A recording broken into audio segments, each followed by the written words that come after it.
Good morning, Margaret. How are you? How are you doing this morning? I'm doing great. How are you? Awesome. I'm great. Thank you. So, okay, just a couple of housekeeping items, then we'll get started. For those of you who have joined us, first and foremost, thank you. But we love when you guys ask a question. So don't forget about the Q&A button that's either at the top or bottom of your Zoom screen. Go ahead and click that button. You can type in a question. There's a little anonymous box that you can click so that nobody knows who's asking the question. But throughout the course of the next 30 minutes, as I visit with Margaret, feel free to ask a question and I'll make sure that I get it answered. And Margaret, you don't need to watch the Q&A box. I'll keep an eye on that bad boy. And if a question comes up, then I'll make sure that I ask it and you can answer it. Okay. Awesome. Yep. All right. Awesome. So joining me today. So today is an executive talk with Right at Home CEO, Margaret Haynes. Margaret, again, thank you. Today is Tuesday, May 3rd, 2022. And the reason why I mentioned today's date is because we are on the heels. Last week was our annual conference called Home Improvement. So today's topic is going to be all things home improvement, a very, very easy subject for you to discuss, Margaret. And I am so excited that we get to talk about it because the people that are listening are thinking about becoming part of the Right at Home system. And our annual conference is something that our franchise owners really, really look forward to. It's jam-packed full of great content, entertainment, great speakers, all those great things. So before our call, I kind of recapped each day. So kind of a high level, I kind of want to walk through so that somebody who's listening to this can kind of, it kind of feels like they're at Home Improvement, but they're not actually there. Okay, so it's a week-long celebration. It starts with Tuesday. It's actually Tuesday through Friday. Tuesday of the week are some pre-sessions. So kind of explain to our listeners what we do in those pre-sessions, so the sessions before the sessions. Yeah, so each year we love to provide an opportunity for franchisees and or their office staff to be able to come in and take advantage of some additional learning where we go a bit deeper into particular topics. So this year we focus a lot on caregivers and looking at the caregiver experience, how to attract and retain and recruit caregivers, because we know that that's one of the biggest governors of our growth. So taking, for example, a dive into the first 90 days, we know that, gosh, if you can get a caregiver onboarded and keep that caregiver through the first 90 days, the odds of that caregiver staying and working with your organization ongoing is a much higher percentage. So we want to focus on how can you take that experience of the first 90 days and break it down into micro experiences to say, this is what it means to be part of your local Right at Home. This is how we train you, support you, how we can make that the best experience so that caregiver feels very armed and ready to deliver a great experience then to the clients that they serve. I love it. And it's so important. Caregivers are the heartbeat of our business. So that's fantastic that those pre-sessions were focused on the caregiver recruitment, retention, because it's incredibly important and vital to our business. So right. Wednesday, first day of the big conference, we've got the CEO address. That's your jam. We had an awesome speaker, Kendra Hall, some afternoon sessions, and then the exhibit hall. So why don't you just kind of recap of what you talked about in your CEO address? Yeah, so we always tend to have a theme for home improvement. And so this year our theme was one brand, one purpose, one mission. So I had an opportunity to be on stage for about an hour. And so we started off with a fun little intro, just kind of showing the team, we're getting ready to come. Because this was obviously the first time we've been back together for home improvement since 2019, which is crazy. So we had to cancel in 2020 because of the pandemic. In 2021, we actually did a hybrid approach not hybrid, I should say, fully online approach, where it was all virtual. And so this year was our first kind of hybrid easing back into come, actually be physically there if you were comfortable with that, which we had a great attendance. But we also then provided an opportunity for our key sessions to also be able to view them virtually in case individuals weren't able to travel. So my speech was around, as we think about one brand, one purpose, one mission, I talked about let's go on a journey together. And so as we look at where we've been and how our brand has been so incredibly it's our strong foundation. It was our rock that took us through what was a very difficult time. And recognizing that what we learned, the emotions we've had to go through as a system during the pandemic, obviously there was a lot of loss that occurred, but also there was so much resilience and perseverance. And so I talked about some stories of showing how the system as a whole and individual franchise owners and their teams and the caregivers showed such great resiliency and perseverance through what we've been through. So then when we talked about one purpose, I talked about, okay, the current and how we are all rowing in the same directions. We have the same drive in terms of wanting to ultimately bring our mission to life. And so from a current right now perspective, what are the things that we can learn from the past, use right now to propel us forward, because there's a lot of opportunities sitting in front of us. So I talked about our core business model and that we constantly need to be looking at our model, seeing how can we make it even better? How can we make it even better? So as we think strategically about what we're focusing on as an entire network, and obviously what are the things that the corporate office putting time, money, and energy on, we always think about the core components of the business model. So how do we continue to drive supply? How do we get more caregivers? How do we keep the caregivers we have? How do we continue to drive demand with clients that can benefit from, so making good relationships with referral sources? How do we continue to drive operational efficiency? And then now, how do we continue to drive excellence and quality, make it a quality experience? So then that led us into looking to where we're going. And so the last part of my talk was really around the one mission and recognizing that we've got headwinds and tailwinds from an industry perspective. But when you look at the pure just economics, the math behind what's going on in the world in terms of this aging population, we are just scratching the surface in terms of the number of individuals that we can help age gracefully wherever they call home through living out our mission. So we talked a lot about just the mission and the incredible potential that's in front of us, and the impact that we can have across the world. Okay, so 2 questions have come in. I'll ask the first one. Do franchisees get to offer input on the content of this convention they would like to see? Great question. And the answer is a resounding yes. We actually have a committee, and we start one soon after we get back from the current home improvement. So I'm guessing we'll start picking up and starting to plan for 2023 here really soon. But so we have a committee that has corporate members, but also the content committee includes individuals from the entire network. So not only franchisees, but we'll also ask for maybe, do they have some office staff that might be able to help us identify some content? And we also engage with our international master licensees to see, okay, what are they hearing? What are they seeing? So taking all those ideas in to ultimately figure out what that agenda should look like, because at the end of the day, we want it to be really meaningful for all the individuals that are attending and participating. Sure. Got it. And I failed to mention, so our corporate headquarters are right here in Omaha, Nebraska. The conference this year was in Phoenix, Arizona, and next year it's going to be in Orlando, Florida. So just wanted to throw that out there, that we do like to make these kind of a destination conference, maybe a little vacay for some people. Okay, next question. And I'm going to have you answer, and then I'm going to kind of chime in a second answer. So how are you making the model better? Are there new ideas? And that's, I mean, you could talk for a whole day about that. The answer is yes. Again, the easy answer is yes, we are making the model better. You know, we have a mantra of how can we make it even better? How can we make something even better, even better?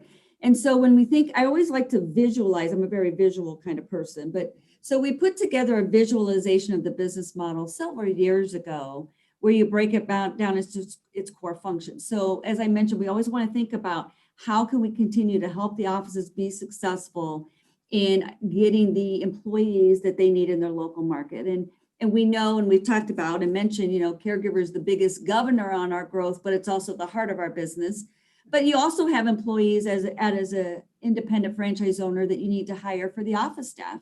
And so that can sometimes be a challenge of, gosh, how do I get that great scheduler, right? That's going to help build that strong relationship with the caregiver. So we're constantly working on ways to help from a supplies perspective, a demand perspective. So demand is clients. So Are there national partnerships that we can bring forward? And so we have several national partnerships today and are continuing to look at what are ways in which we can engage across the industry, across the aging spectrum, and bring in partnerships or relationships that help our individual owners at the end of the day serve as the navigator in their local communities around this thing called aging, and helping families work through this aging process, because it can be really, really confusing. It can be really stressful. A lot of times they don't really think about it until something has happened. So we're constantly doing that. From a marketing perspective, the marketing team is constantly looking at and trying to understand, how is consumer behavior changing, and how do we need to adapt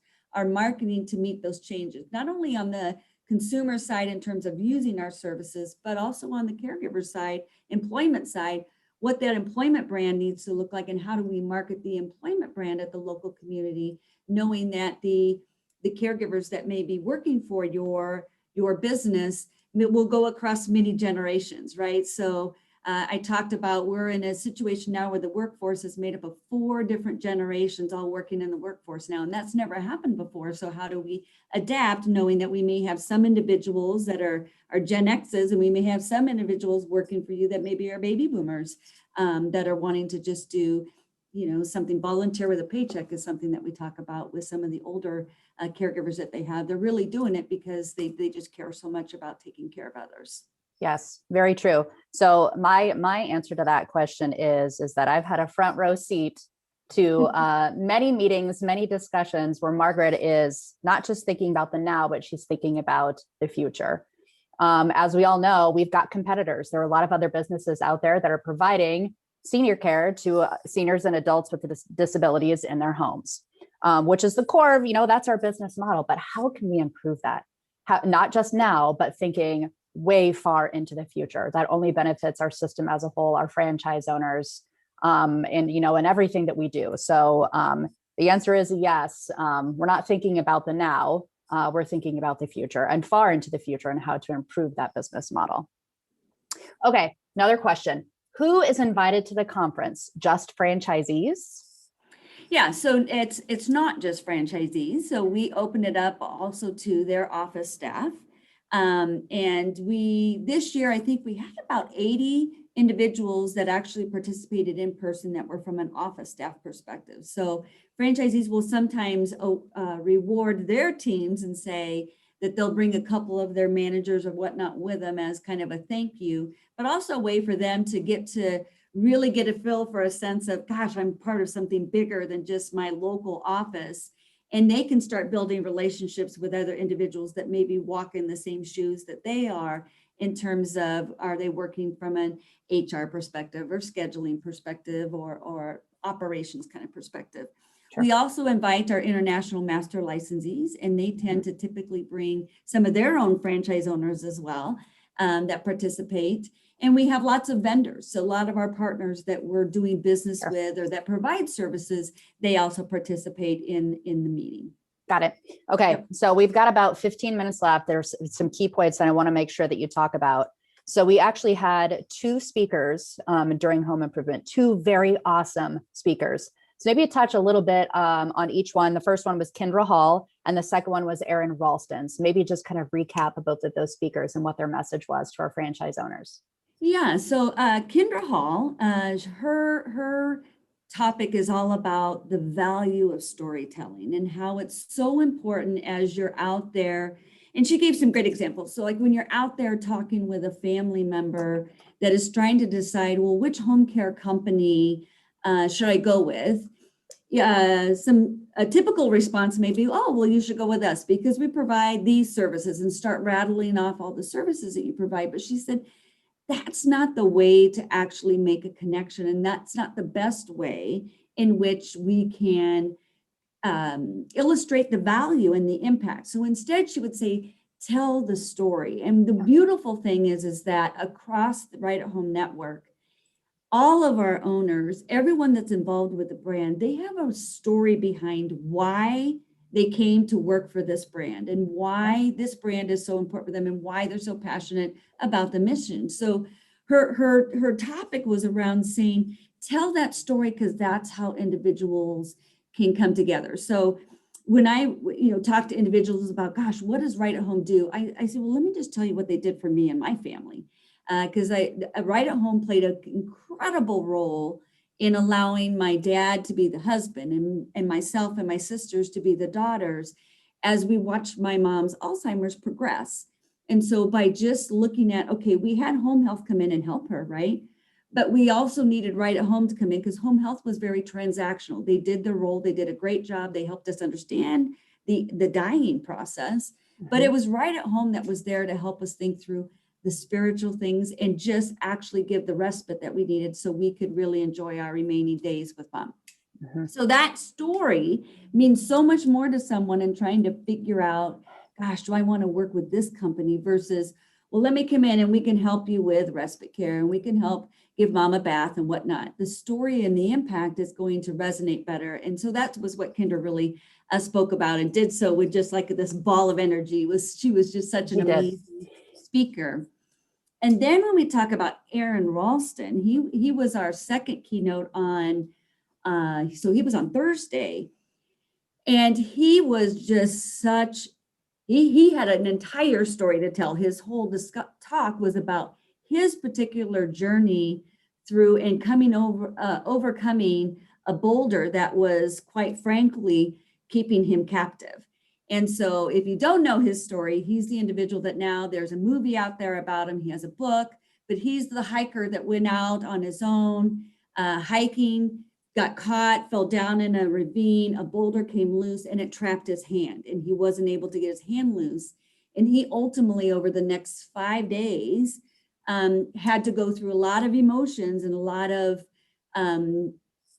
feeling like, gosh, this is the end. I'm going to say goodbye on my little camera that I had versus saying, this isn't going to be my ending. I'm not going to allow my obstacles to have the power, and ultimately doing what he needed to do to get free and to be alive now to be able to tell about it. And that was such an emotional discussion as well. And I think it was really timely for our system, because we've all faced some really, maybe not to that extent where we need to actually have our hand in order to be able to live. But we've had so many obstacles thrown at us over the last couple of years, and isolation and everything that people have felt through the pandemic. And it was just a reminder to say, don't, recognize the obstacles in front of you or recognize those boulders, but don't give them power. Find a way to move around. And he ultimately said that he thanked the boulder at the end of his journey because it gave him new insight and a new awareness of just the importance of life. Yes, it was a very timely message, and what a fantastic speaker he was.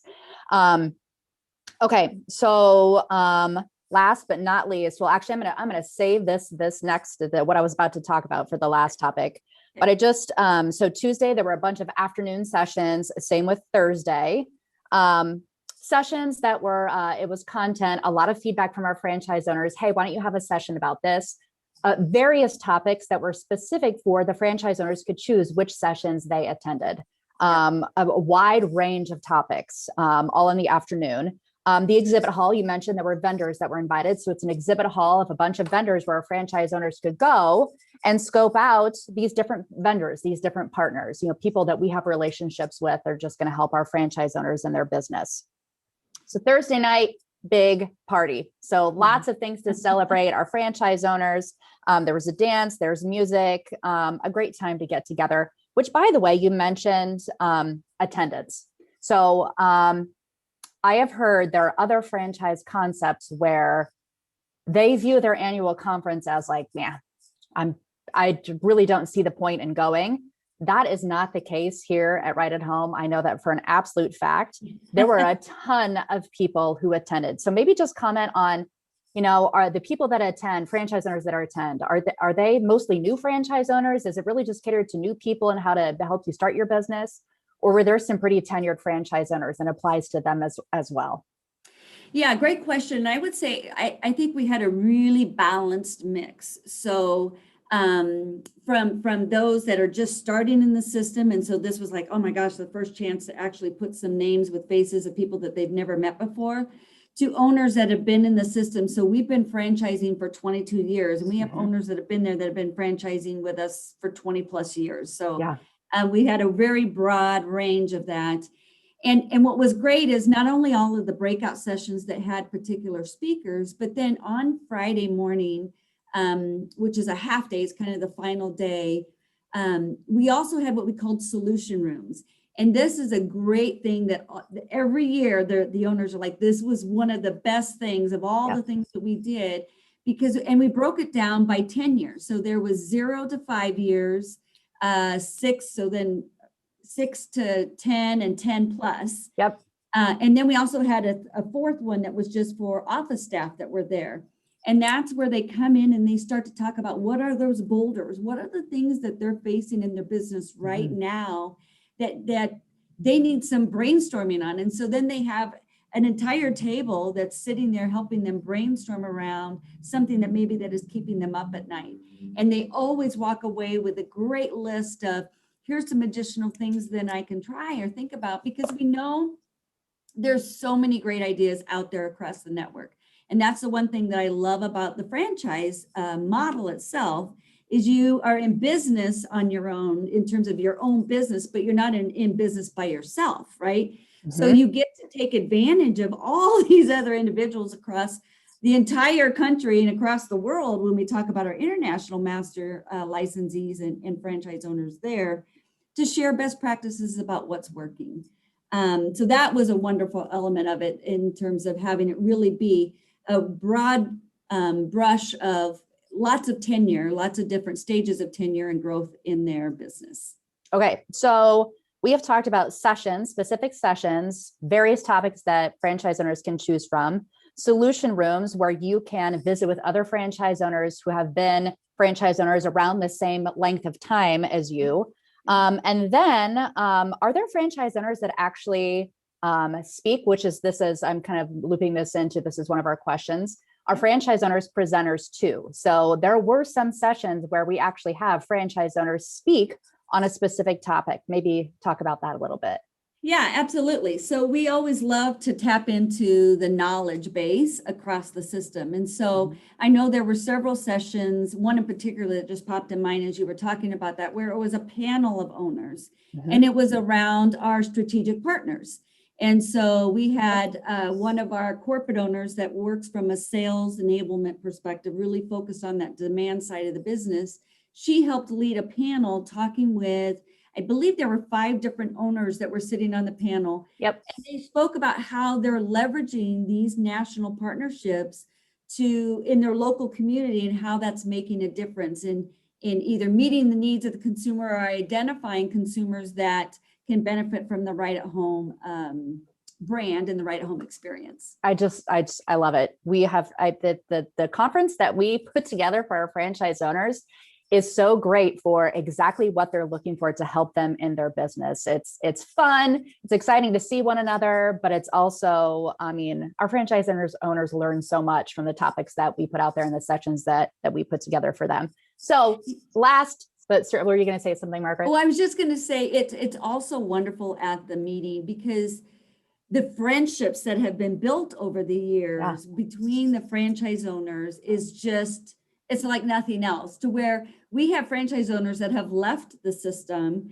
but they still will engage with, because they've, sold their asset and they're now off playing golf or whatever. They are still engaging with existing owners because they build such a strong bond. And it's so fun to see that. Yes, absolutely. Okay. So last, but most certainly not least, caregiver of the year. This is a huge thing for us here at Right at Home. So maybe just describe to our listeners that program and how we really honor some of the top caregivers in our system at Home Improvement. Yeah, as you mentioned it, I kind of get chills just thinking about this year and the celebration that we had. So the Caregiver of the Year program is an incredible program that we look forward to every year. Certainly offices throughout the year, may be doing a Caregiver of the Month, and we encourage all of that. But the Caregiver of the Year program, it always kicks off in the fall, where the offices get to nominate. Our goal is always, we want every office to at least nominate one caregiver, because we know that they're like living angels out there in the communities, bringing this mission to life.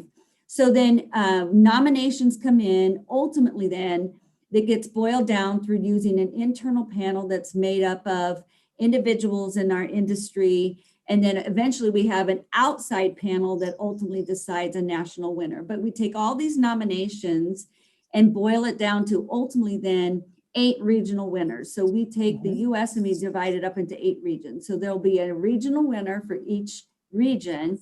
And then there'll also be a national winner.